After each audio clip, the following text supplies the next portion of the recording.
अभी आप लोग इस क्रम में जहाँ देखें वैसे भारत में एक संक्रामक रोग फैला हुआ है, और हर रोग में एक और रोग होता है जिस रोग को भली भांति हर कोई एक नहीं समझता है।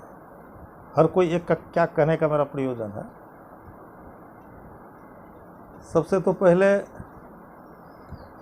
सबसे अच्छे विद्वान और सबसे ऊंचे प्रोफाइल के डॉक्टर भी इस रोग को नहीं समझ पाते हैं। वह रोग क्या है?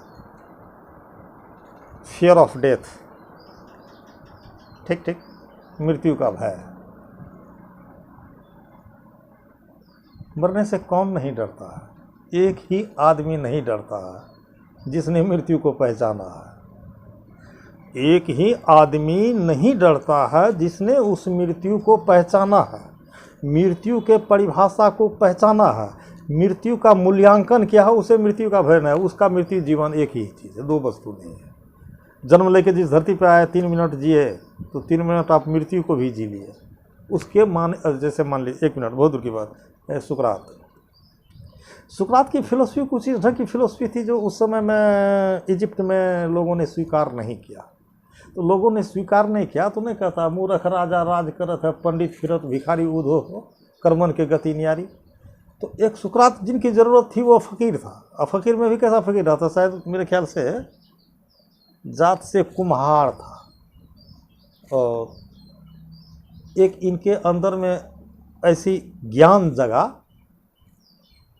जब नहीं पचा पाए तो कुछ क्लेम बस वहाँ के बादशाह इनको बुला करके इनको मृत्यु दंड दे दिया, और वो भी जाहिर कर दिया कि आपको कल एक जहर दी जाएगी। वह कोनियम, हम लोगों के दवाई में कोनियम है, एक पॉइजन से बनी हुई दवाई है, आपको कल कोनियम दिया जाएगा।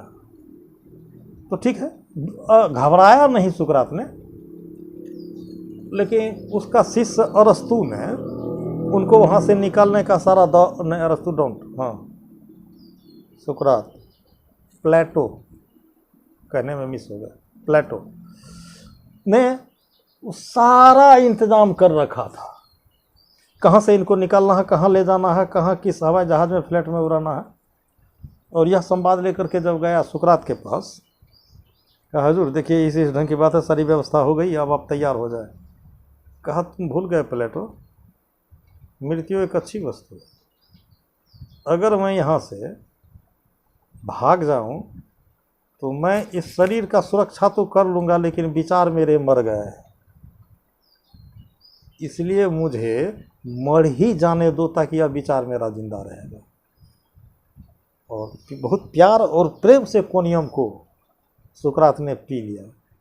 उसे मृत्यु की भय नहीं लगी थी, चूँकि उन्होंने मृत्यु को समझ रखा था, मृत्यु को वह पहचानता था। इसी को हमने कहा फेयर ऑफ डेथ, मृत्यु का भय। अच्छा आइए, तो मृत्यु का भय, तो कोई भी डॉक्टर किसी भी बीमारी को है, जैसे कोरोना है, तो कोरोना का भी कुछ लक्षण है ना, सर्दी है, खांसी है, सिर दर्द है, बुखार है, यही सब लक्षण मिला के रिसर्च किया जाता है कोरोना। तो ये हमने जो कहा आपको मृत्यु, इसका क्या लक्षण है? किसी बगैर किसी रोग के इस मृत्यु का लक्षण है, भवरोग के रोगियों का कुछ लक्षण है। वह क्या है? सबसे तो पहले अविद्या, अज्ञानता, अस्मिता, सच्ची वस्तुओं को झूठ समझना और झूठी वस्तुओं को सच समझना, अस्मिता। इसको अच्छी तरह से सुन लीजिए। जैसे कबीर ने अपने ही शब्द में एक जगह कही, झूठ है सुख को सुख कहे, मानत है मनमोद, खलक चबे ना काल के कुछ मुख में कछुबोद। जैसे झूठे सुख को सुख कहना, जैसे स्वान अपावरण राजी, जैसे कुत्ता एक सूखी हड्डी को चबाता है, उसके दांत का लार जो उसमें मिस होता है उसी को अपना स्वाद बहुत स्वादिष्ट करके कटर कटर कटर कटर कतरता है, लेकिन वो झूठे सुख को सुख है। ठीक है, हम लोग जिस दुनिया को जीते हैं ये भी सच्चा सुख नहीं है, और इसको झूठे सुख को सुख कहे। सुख और शांति, जो आत्मा की सुख और शांति है वो सब सुख और शांति है। जीवन जो जीते हैं तो उसी को न जमा करते हैं, तो सुख झूठे न हुआ। तो झूठे सुख को सुख कहे। जैसे मान के चलिए शाम में फ्री दरवाजे पर एक चिराग आप रख दीजिए, चारों तरफ से आदमी कुछ लोग बैठ जाइए, तो चिराग है तो वहाँ पतंगे आएंगे, पतंगा आ गया एक मेढक भी आएगा, मेढक आ गया तो अगल बगल कहीं गली झाड़ी से एक छोटा सांप भी निकल के आ जाएगा। अब पतंगा ये सोच रहा है कि मैं उस चिराग पर कब कूद जाऊं, बैंग का सोचना यह है कि कब मैं पतंगे को पकड़ लूं, और सांप का सोच यह है कि कब मैं बैंग को पकड़ लूं। तो ठीक है, एक गेम कर दीजिए आप, खुदा न खास्ते वह सांप उछल करके बैंग के एक टंगड़ी को पकड़ लिया, अब बैंग पड़ गया सांप के बस में। अब थोड़ा जैसे सरप मेढक गरा से सोसा धरी धरी निकल गए, तो वैसे हाल होए तंते ऋतु का है भरम में भूल पड़े। हम भी तो उसी काल के गाल में हैं, जितना दिन जी लिए उतना समय के गाल में चले गया, जितना बाकी है उतना बाहर है। फिर भी वह बैंग के सामने अगर पतंगा आता है तो वह उस पर भी दौड़ने का प्रयास करता, उसको होश नहीं है कि हमको सांप के गाल में है, कुछ देर के बाद हम अंदर चले जाएंगे, उसको इस बात की जानकारी नहीं है। इसी को कहता है अस्मिता। अगर आ गया कहीं सामने में पतंगा तो फिर भी बैंग उछल के उसको पकड़ने का प्रयास करता है, अब बैंग पकड़ा है वह सांप के गाल में।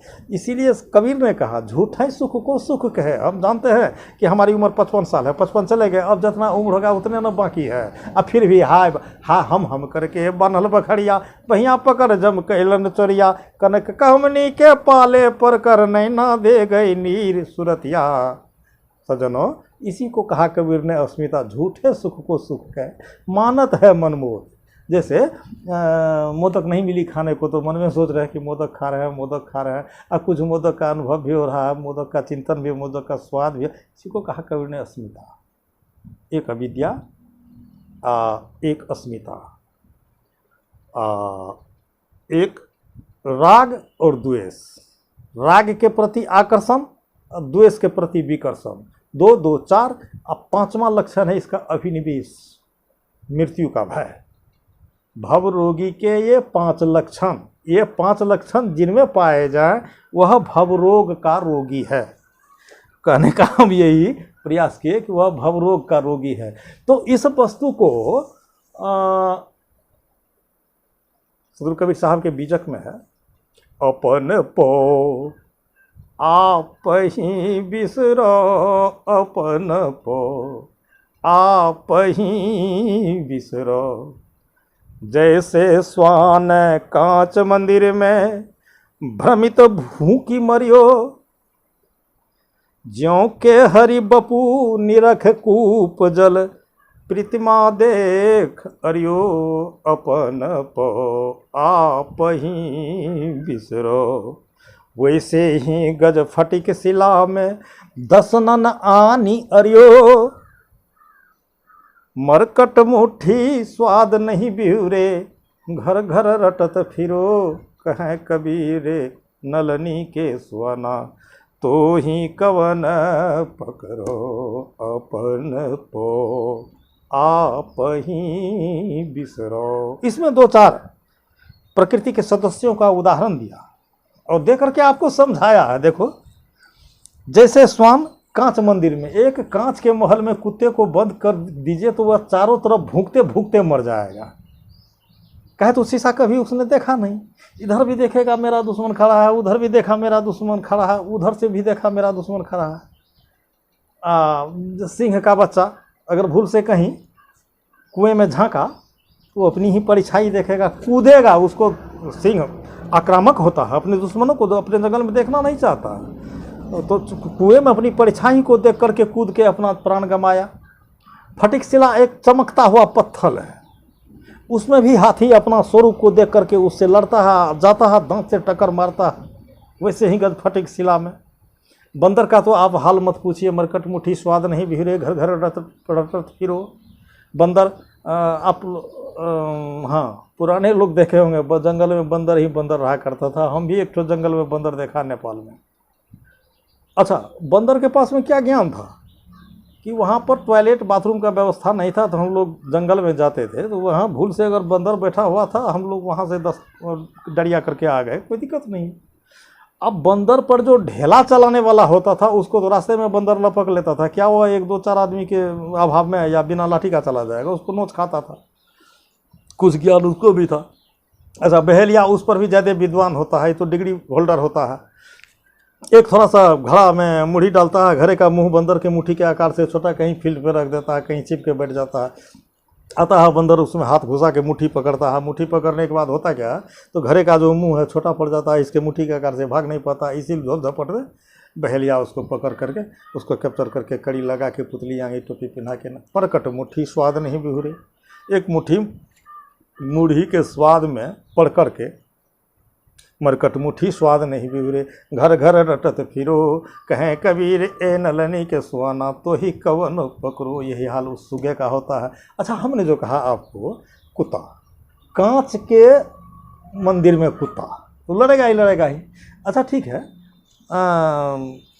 समय 16 मिनट, ठीक है, बात खत्म कीजिए। तो कांच के महल में आखिर वहाँ कुत्ता है नहीं कि अपने ही परछाई को देख करके भूख भूख के मर जाता है। सजनो, यह दुनिया भी कांच का ही शीश महल है। यहाँ जो कुछ भी देखते हैं शाश्वत और असली है नहीं।